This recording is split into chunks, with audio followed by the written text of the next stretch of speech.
वामन अवतार भगवान विष्णु का 5वां अवतार था। भागवत पुराण के अनुसार भगवान विष्णु ने देवराज इंद्र को स्वर्ग पर पुनः अधिकार प्राप्त करने के लिए वामन अवतार लिया। राजा बलि महान विष्णु भक्त प्रहलाद के पौत्र थे, इसलिए राजा बलि असुर के साथ दयालु, दानवीर और भक्तिमय राजा भी थे। वह अपने द्वार पर आए अपने किसी भी जन को खाली हाथ नहीं जाने देते थे, क्योंकि उनके लिए दान का महत्व सबसे अधिक था। एक बार की बात है, राजा बलि ने अपने गुरु शुक्राचार्य के कहने पर अपने पिता के आसुरी गुण के प्रभाव से भी देवलोक पर आक्रमण कर दिया और देवताओं पर विजय प्राप्त करके तीनों लोकों में अपना अधिपति स्थापित कर लिया। राजा बलि सदा अच्छा कार्य ही करते थे, लेकिन धीरे धीरे उनके अंदर भी आसुरी गुण उत्पन्न होने लगी और उन्होंने स्वर्गलोक पर आक्रमण कर देवराज इंद्र से इंद्रलोक भी छीन लिया। इंद्रदेव सहित सभी देवता राजा बलि के इस व्यवहार से बहुत चिंतित हो गए। पराजित इंद्र की दयनीय स्थिति को देखकर उनकी मां अदिति बहुत दुखी हुई।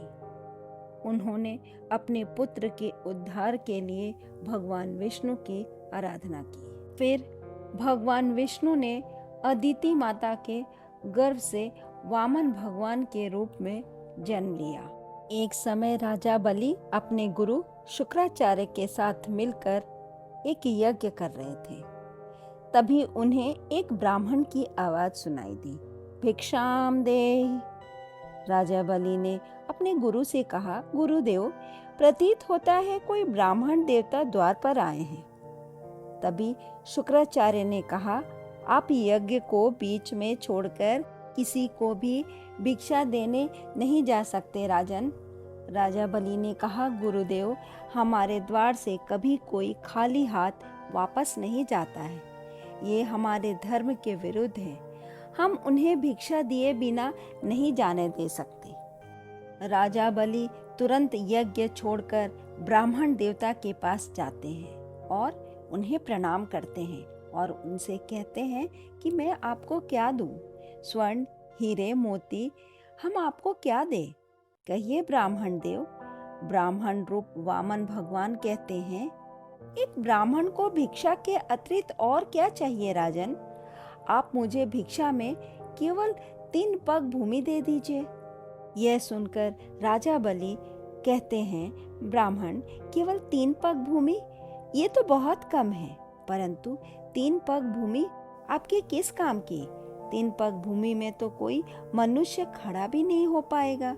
ब्राह्मण कहते हैं, मुझे आप केवल 3 पग भूमि ही दीजिए, क्योंकि वही मेरे लिए पर्याप्त है। सुना है आपके द्वार से तो कोई भी खाली हाथ नहीं लौटता है। राजा ने कहा, हाँ ब्राह्मण देव, आपने ठीक कहा, मैं आपको 3 पग भूमि दान में दूंगा। ब्राह्मण देवता ने कहा, ऐसे नहीं, संकल्प के साथ आप मुझे ये दान प्रदान करें। राजा बलि संकल्प लेने के लिए जल उठाते हैं। तभी उनके गुरु शुक्राचार्य उन्हें संकल्प लेने से रोकते हैं और कहते हैं, आप इसे कोई दान मत दीजिए, अन्यथा आप अपना सब कुछ खो बैठेंगे। सत्य तो यह है, ये कोई ब्राह्मण नहीं, किंतु स्वयं श्री हरि विष्णु हैं। श्री हरि का नाम सुनते ही राजा बलि मन ही मन बहुत हर्षित होते हैं कि स्वयं श्री हरि मेरे द्वार पर भिक्षा मांगने आए हैं। मुझसे बड़ा सौभाग्य और किसका होगा? राजा बलि अपने गुरु से कहते हैं, हम अपने दान धर्म कार्य से अपने कदम पीछे नहीं हटा सकते। ब्राह्मण देव को यदि 3 पग भूमि चाहिए तो वे हम अवश्य देंगे। जैसे ही ब्राह्मण देव संकल्प लेने के लिए अपने कमंडल में से उनके हाथ में जल देते हैं, शुक्राचार्य उस कमंडल की नली में जाकर बैठ जाते हैं और जल बाहर नहीं निकल पाता। ब्राह्मण देवता राजा बलि से कहते हैं, शायद कमंडल में कुछ फंस गया है, और वे धरती से कुश का तिनका उठाकर कमंडल की नली में डालते हैं। जिससे दैत्य गुरु शुक्राचार्य की आंखें फूट जाती हैं और वह भाग जाते हैं और राजा बलि 3 भूमि का संकल्प लेते हैं। राजा बलि संकल्प लेते ही वामन भगवान बहुत विशाल रूप धारण कर लेते हैं और अपने पहले पग से वे समस्त पृथ्वी को नाप लेते हैं और वे अपने दूसरे पग से समस्त आकाश समेत सभी लोकों को नाप लेते हैं। अब भगवान राजा बलि से कहा, राजन, आपने मुझे 3 पग भूमि दान देने के लिए कहा था। ये तो 2 पग में ही समस्त पृथ्वी समस्त आकाश आ गया। अब मैं तीसरा पग कहाँ रखूं? तब राजा बलि भगवान वामन के सामने हाथ जोड़कर कहते हैं, करुणा निधान प्रभु, मुझे क्षमा करें। मैं खुद को संसार का बहुत बड़ा दानवीर समझता था। मुझे स्वयं पर अहंकार हो गया था। आपने मेरे इस अहंकार को नष्ट कर दिया, परंतु मैं अपने लिए गए संकल्प को पूरा करूँगा। अब मेरे पास केवल मेरा शरीर है। आप अपना तीसरा पग मेरे सिर पर रखें, मेरे संकल्प को पूरा करें। भगवान वामन ने तीसरा पग राजा बलि के सिर पर रखा तो संकल्प पूरा किया। वामन भगवान ने कहा, बलि, तुम्हें स्वयं पर बहुत अहंकार हो गया था और तुमने अहंकार में आकर अपनी शक्तियों का दुरुपयोग कर तीनों लोकों पर आक्रमण करके अधिकार कर लिया।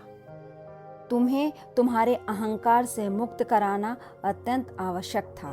तुमने को कार्य किया, परंतु तुम धर्मी दानी भी हो। मैं तुमसे बहुत प्रसन्न हूँ। दानी तो बहुत हैं, पर तुमने तो खुद को ही दान कर दिया। राजन, मैं तुम्हें कुछ देना चाहता हूँ। मांगो बलि, क्या चाहिए? राजा बलि ने कहा, प्रभु, आपको चाहने के बाद मुझे और कुछ भी नहीं चाहिए। मुझे बस हर समय आपका दर्शन होता रहे, यही कामना है। वामन भगवान ने राजा बलि को खुश होकर स्वर्ग से भी विशाल और सुंदर सूतल लोक का राजा बलि को बनाया और खुद अपने भक्त के लिए उसके द्वारपाल बन गए। वे कहते हैं ना, भगवान अपने भक्त पर अपना सर्वस्व लुटा देते हैं। इस प्रकार वामन अवतार की कथा हमारे जीवन में एक महत्वपूर्ण संदेश लेकर आती है। आदर्श जीवन कैसे जीना चाहिए और भगवान के प्रति आदर्श भक्ति कैसे करनी चाहिए, हमें यह दिखाता है कि सच्चे धर्म और न्याय का पालन करने से हम सफलता, खुशियाँ और मान सम्मान प्राप्त कर सकते हैं। भगवान विष्णु के नियमित लीलाओं में से एक था जिसका उद्देश्य दरिद्रता, अहंकार और अधर्म को रोकना था।